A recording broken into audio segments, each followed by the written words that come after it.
are listening to the War Rapport.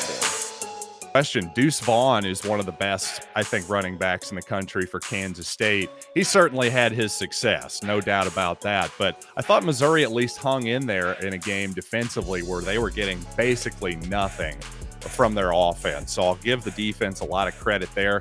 The other two games have been against poor opponents. You're talking Abilene Christian and a Louisiana Tech team that runs basically a Mike Leach style of offense where they're not running the football a whole lot anyway. So I think it's all very much remains to be seen. I think this Auburn game will tell us a lot.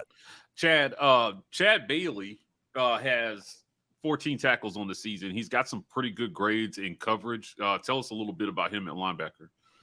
Yeah, I think he covered it. Basically, he's just a really solid player and a guy who mid-season suddenly came from the second string and was inserted into the lineup over a kid who came in through the transfer portal last season. And really, that was one of the big reasons that Missouri's run defense started to improve toward the second half of the season, I really thought. So, yeah, Bailey is a very, very solid player and was definitely a revelation last year. Yeah, I actually liked what I saw. I watched a little bit of the Kansas State game and a little bit of the Abilene Christian game. I like what I saw out of two players in particular on defense, and that's Hopper and Robinson. Like, those are the two guys I think that flashed a little bit for me. Can you talk a little bit about, just from a defensive line standpoint, about what Robinson has been for you guys' defense so far this year? Well, I especially like to hear that from Darius Robinson because he's always been a guy he's not like a one gap style interior player. He's not going to be, he's not going to two gap guy where he's going to be just taking up space, right. That kind of thing. He's not going to be taking on double teams. He's much more of a statuesque sort of 290. The guy looks amazing in his uniform. Let's put it that way. Like, he's got all the physical tools.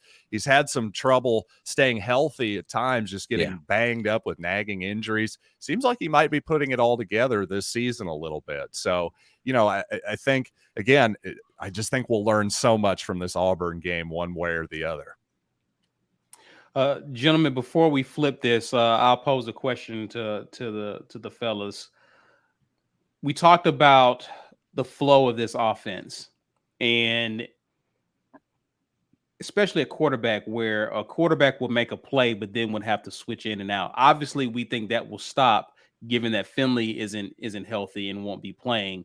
But do we expect to see these coaches actually reward some of these guys who make plays by seeing them get more targets? For example, Landon King, Contrarian, asked a question. Think Landon King will have more reps this week. He really didn't after his excellent catch. Do we expect to see them use guys like him in the red zone? Or who are some faces that may not have gotten a lot of opportunities that may get a chance like Robbie will this weekend? Well, here's where I think Auburn has flubbed it pretty much. This 12 personnel thing is trash. It's not working. I think that they're too in love with the tight ends, and the tight ends aren't having great games. Yeah. You're keeping them in to block. They're getting holds. They're missing blocks. It's get the dogs on the field, man. There's no reason for Malcolm Johnson and Coy Moore to not be on the field at the same time. Get them out there. I expect to see more 4 receiver sets. If you're Shedrick Jackson, his teammates think he's still one of the best receivers on the team. You can't fumble the ball in primetime, man. Now we're in SEC play. It's 1-0 now. And you're in your 6th year, young man. Step up. Let's go. Step up or sit down, because guys like Landon King are on the bench for a lot of the game. So yeah, I think the biggest issue. Oh, my bad, but Mike, go ahead. I'm just saying. I was just going to say they've been prioritizing experience over talent to this point, and now we should be done with that. Get the talent on the field and see who can do the job. Yeah, I think the big guys. issue that has happened with some of the younger guys has just been running the right routes and situations, and or missing blocking assignments, and that's why you're seeing guys like Shedrick and Malcolm Johnson get more playtime, is because they just know where to be. But I think from what I've seen, Of course, Javarius Johnson's had a great season. Him in the slot has been a revelation this year for Auburn. But what I've seen from Camden Brown, he's looked good. He looked like he was in the places where he was supposed to be when he came into the game. He's a willing blocker, so I expect to see him out there more. Same thing with Coy Moore. He has been where he's supposed to be on plays. He's a very willing blocker, so I expect to see him play a little bit more. The question mark in those new people, or the people that everyone wants to see from me, is Landon King. He hasn't been the greatest blocker. He's been where he's supposed to be as far as running routes, and he's definitely a big target. But he has had drop issues in practice. Now, in games, he's done really well. I think he's only had one drop his entire career, but he hasn't had a ton of targets. So he may just be a gamer, right? And that's one of the things that, like, practice warriors are hard to judge. A guy can look great in practice, but until you get him in the game, you don't know whether or not they can perform under the lights. And some guys can just turn it on under the lights, man. And you got to find out. I think, to Mike's point, now is the time. You got to figure it out. Now we need to figure out who your guys are under the lights, not just the guys that practice well. Yeah. Missouri's offense. Talk to me about your quarterback here. He seems to be a bit of a dual threat. Brady Cook. How have you assessed his play so far this year?